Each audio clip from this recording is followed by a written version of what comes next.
মা, আমার প্রিয় মা, তোমার কথা আমার খুব মনে পড়ে মা। হয়ে গেছে, যাই তাড়াতাড়ি পরিষ্কার করি। ইস, বড্ড পরিশ্রম লাগছে, একটু জিরিয়ে নেই। উফ, আজ যদি আমার মা বেঁচে থাকতো তাহলে কি এই দিনটা আমাকে দেখতে হতো। এই কি, গাড়িটা এখনো পরিষ্কার করা হয়নি? দেখেছো কাণ্ড, বসে বসে ঘুমোচ্ছে। ওঠ, তোকে আমি ঘুমানোর জন্য টাকা দেই কি গাড়ি পরিষ্কার করার জন্য? করছি মালিক, এক্ষুনি করছি।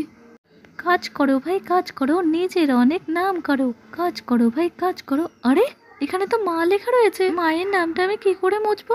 লর্ড সাহেব, এখনো গাড়িটা পরিষ্কার করা হলো না কেন? হ্যাঁ, এখানে মা লেখা রয়েছে। মা লেখা রয়েছে তো কি হয়েছে রে? আমি এখানে নিজের হাতে মা লিখেছি। মা লিখেছিস?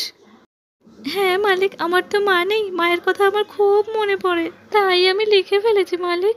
কোনো ব্যাপার না মা, থাকতে দাও, তোমার মা লেখাটা আমি মুছবো না। আর এই যে নাও তোমার টাকা। অনেক ধন্যবাদ মালিক। তুমিও তোমার মাকে ভালোবাসো? তাহলে কমেন্টে মা লেখো।